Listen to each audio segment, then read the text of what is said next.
It's exhausting because you are acting in a way that is so far from yourself that if it's far from yourself, it's an act. Acting is tiring.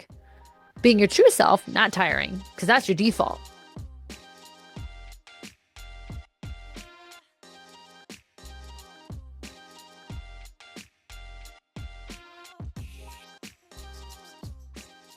Welcome to the Dating Deja Vu YouTube channel, the channel where we talk about your patterns, your pitfalls, and your personal growth in modern dating. I'm your host, Christina Hathaway, marriage and family therapist and dating and relationship expert. And in today's episode, we are talking about, are you changing and growing for yourself, or are you changing and growing to appease your partner? This is based off a conversation I recently had, and I told the person, until you change and grow for you, nothing's ever going to change for your relationship. So if you find yourself in a dating and love life that looks a lot of bit of the same, it might be deja vu, but it also might be you. So let's figure it out together. What's up, Deja crew? I'm so excited to talk to you guys. I love when I get to bring conversations from coaching calls or clarity calls or calls talking to people at a restaurant. I talk to everyone. Uber drivers, that's another one I get. When I can bring that into the conversation, because obviously if people who are reaching out to me for coaching are experiencing it, then a lot of you are going to experience too. So let's be honest, we've all done this. We've all done this, whether it's changing the way we dress, holding back our what we think, right? Healing even a part of ourselves, shrinking our needs, being the chill one, the chill girl, just to avoid conflict or just to appease someone else. And I want people to think about, like, we justify these changes in us as, oh, no, I wanted that. But that's $1 million question. Did you really? Did you want to change? Did you want to disguise yourself? Are you doing it to grow? Or are you doing it to be tolerable, to be likable, to be desirable for them? Very, very important. And today we're going to look at the difference between self-abandonment and self-evolution, because those are two very different things. And we're going to break down the cycle. I had this conversation with someone and they had a lot of issues in their relationship. And the person was coming to me to heal from some of the underlying stuff. And I recognized the pattern in that person and called it out. I usually just call out what I see. I like to put the puzzle pieces together in my head pretty quickly to be like, okay, well, these are the patterns I see of you. You know, you're monkey branching. You kind of are really seeking external validation from the opposite sex, blah, blah, blah. And I sent it over and the partner was supposed to come. She didn't come to the meeting and we ended up not meeting because of a reason. I won't share too much because I want to keep it confidential, even though I know you guys won't know who they are. However, what came about this is that I realized the initial partner, their motivation to change was extrinsic. It was outside of themselves. To be a better person was to appease the second partner. It almost felt like if that second partner was going to be against it, then the first partner wasn't going to change. Partner A wouldn't change.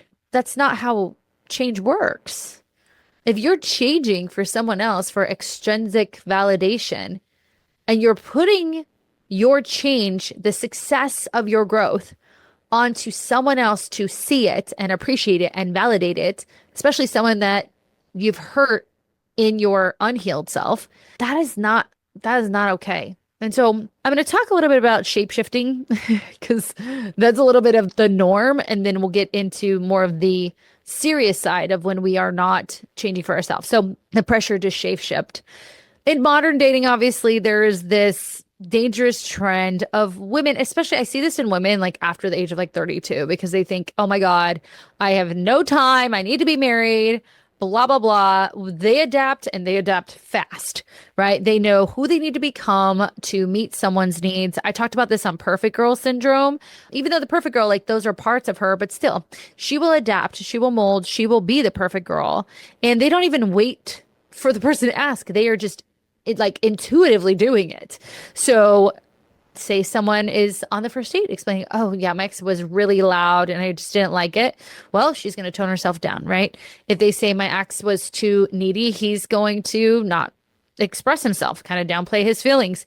If they say that they're not into titles, you're going to get caught up in a situationship and silence your desire for like clear titles or whatever that is. And because it looks like maturity, right? Or going with the flow, no one calls you out on it. But what's really happening is, again, strategic, chosen self-silencing. And it's exhausting because you are acting in a way that is so far from yourself that if it's far from yourself, it's an act. Acting is tiring.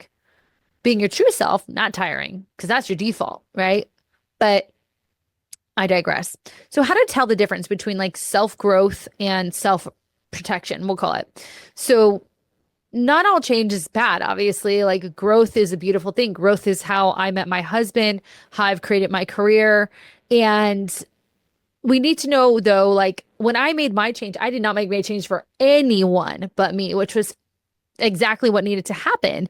But we need to know if it's growth or is it like a survival strategy to not be abandoned. So changing for you can feel very expansive. It comes with a lot of clarity. It comes with a lot of alignment to your values, alignment to your morals. And you just feel more like yourself, your self power. When we talk about self power, a lot of people connect that with spirituality, God, Buddha, feeling flow. That's what changing for yourself is like. But when you're changing from others, it can feel very kind of constricting, right? It comes from a fear of loss, as I talked about, or abandonment. And you portray your own values to stay liked. You portray your own sense of self, your self power to stay liked. And you almost feel like this watered down version of you. And here's a really easy question to ask. Like, if that person was to leave tomorrow, would I still maintain this version of myself? Great question. Great question. For the couple I was working with, I'd hope that the answer would be yes. I'm tired of doing this because it wasn't just in this relationship. It was this person. It wasn't dating deja vu. It was you.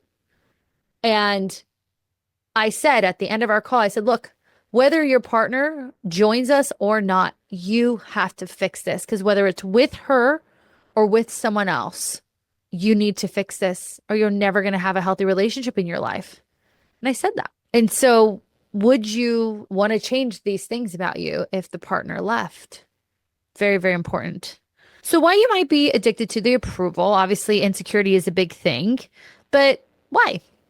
Well, in your household, if you grew up being the peacekeeper, if you had to shapeshift your own identity, emotions, expressions of wants and needs to not make a parent unhappy, to not get a parent mad, maybe you had to walk on eggshells around your family, around a certain individual, you're going to learn how to shapeshift pretty easily because that's going to keep you safe. It's going to keep you in the tribe, right? It's going to keep you from being abandoned.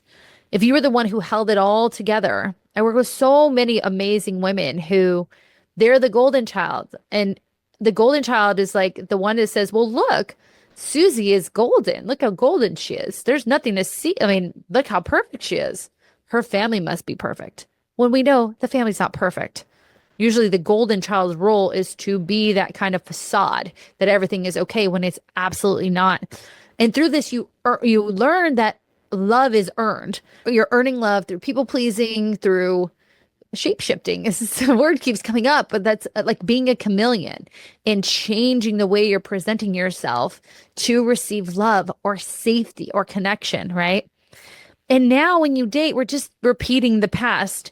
You're not showing up as yourself. You're kind of like auditioning and you're very good. So when you date, you're not just showing up as yourself. You're kind of auditioning and it's like improv. You're just like, oh, they don't like this. Okay, I'll do this. And you pick up on like the micro preferences. And again, you adapt before you even realize it. Like a new team, or you start watching bowling, or you cut off friends because they're maybe too loud, or you start changing how you dress, eat, speak. You stop dreaming out loud if they don't clap. I don't like that. You stop talking about your own ambitions and your wants and your needs because you're not sure how they'll respond. Or if you are in a relationship and you keep fucking up, you are changing and doing the work only for them to say, you did good. You're okay now. we can move forward. And again, that is not the way we do it. This isn't love. It's like contortion. You're kind of like, yeah, you know what contortion is. I'm not going to try to do it. So, what true growth actually looks like in love. Real love doesn't demand you to disappear from yourself. It actually demands the quite opposite.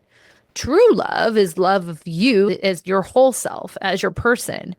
And it will challenge you, it'll stretch you, it will hold a mirror to your ego. And it doesn't require, true love doesn't require, again, this contorted, performative audition improvisation of yourself. It simply does not.